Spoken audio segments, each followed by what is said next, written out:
It's mock draft time. It's mock draft season. And because it's mock draft season, I want to give my first mock draft of the year. I'm going all 7 rounds here. I've done a lot of work on these guys. There'll be film breakdowns come out on why I like these guys later on. But these are the guys that, hey, in this specific mock draft, I would have taken. The way things fell out, there was a trade here too very late in this draft. So we'll start.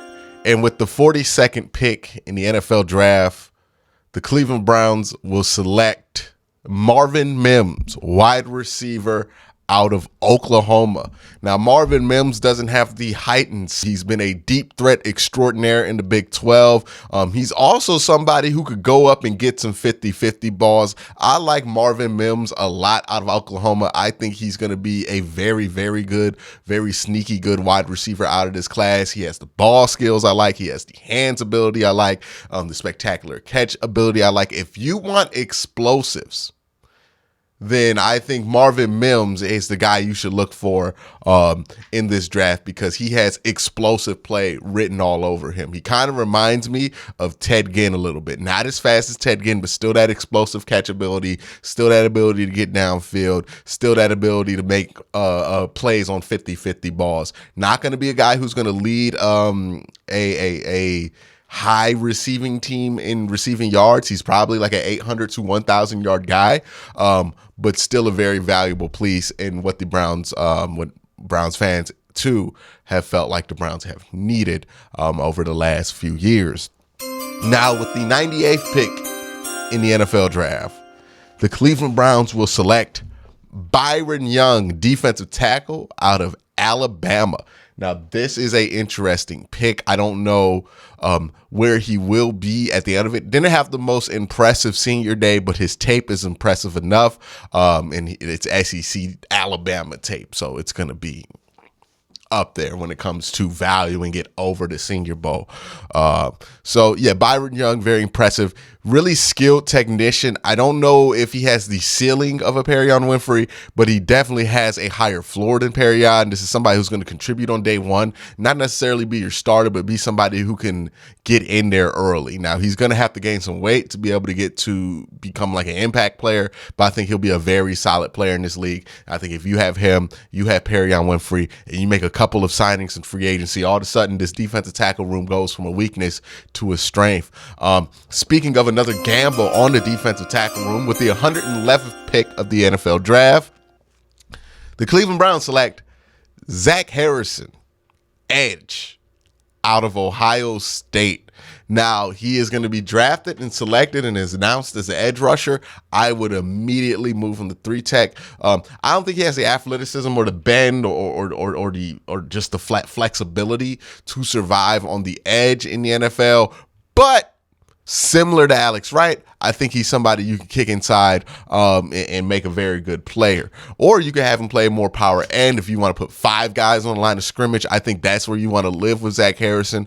I think there's a role for him probably next to Myles Garrett in the NFL, and I think that's where I would go with it. Now with the 126th pick in the NFL draft, the Cleveland Browns select Olusegun Oluwatimi, the center out of Michigan. I like this kid. I think he's going to be really good. I thought he had an impressive Senior Bowl showing. You look at the tape, it all shows up there. That Michigan offensive line is pretty good. I think there are multiple NFL players on that offensive line. Olusegun Oluwatimi is just one of them, and I think he's probably the best of all of them that are eligible. Well, the best that you can get your hands on if you're the Cleveland Browns. Again, I have some faith in Nick Harris, right? But I also understand Nick Harris is on the end of his rookie deal, and he's probably not getting an extension. So while Nick Harris might be the starter this year, I think Olusegun would be more than ready to either press him for playing time in year one, or Maybe he sits the bench and then just plays in year two. Either way, I really like him. I think he's a true center prospect. I think Nick Harris has some size issues that really seem to have caused his issues in the NFL. But that's where I would go with that. That's the pick that I'm making, and I feel very good about that pick. And I love the first four picks. If we could just go over them. I think you get your deep ball guy in Marvin Mims. I think you really seal up some questions you have in the interior of both your offensive and defensive line with Byron Young, Zach Harrison, and Oshagun Oluwatimi. I think those are great solutions there. Now we're going to get into the later picks. 142, with the 142nd pick, the Browns select Tyjae Spears, running back out of Tulane.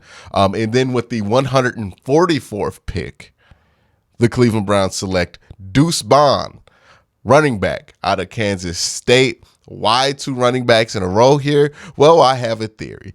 In my opinion, I think that a lot of the running back position is just you don't know what you have until you have these guys in camp and you run them.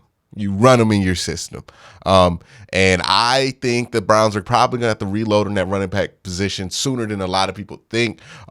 Yes, Nick Chubb will be here this year and probably next year.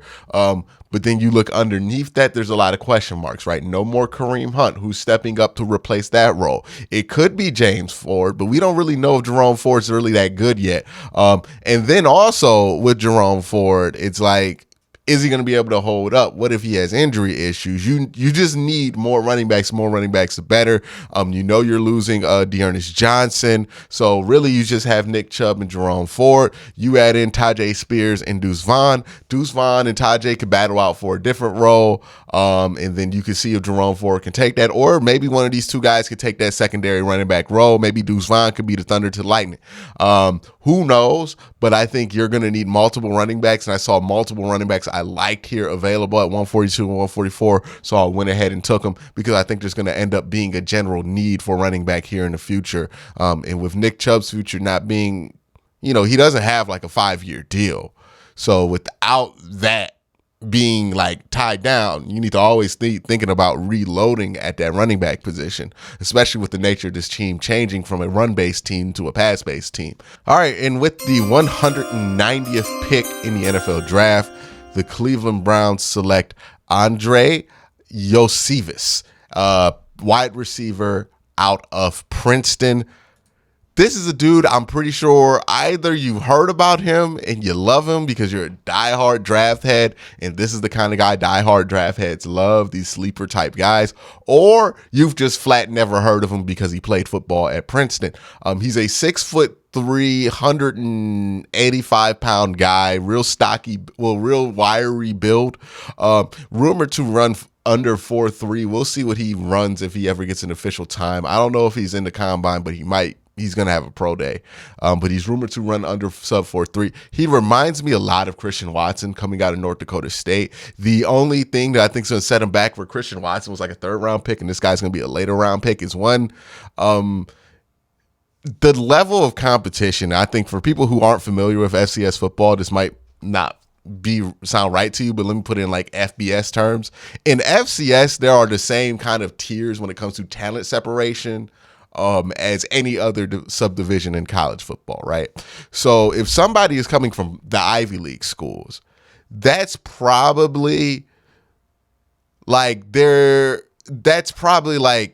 somebody coming from like the Sun Belt, right? Like that's the level of competition that you're getting from there. So that's like the Sun Belt not even the Sun Belt. It's like Conference USA, because Sun Belt would probably be the MEAC and the SWAC, but that's probably like Conference USA, where it's like they're not even on TV that much, and they just don't have the level of competition that even other FCS schools go to. And if you look at like North Dakota State, they play against schools that usually compete with these FBS programs when they come up and play them.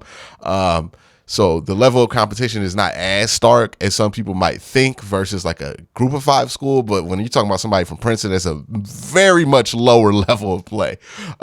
Didn't really tear it up. I mean, he was a 1,000-yard receiver at Princeton, but didn't really use his tools to full strength. Again, He's a project guy, kind of like a Christian Watson. That's why I like him.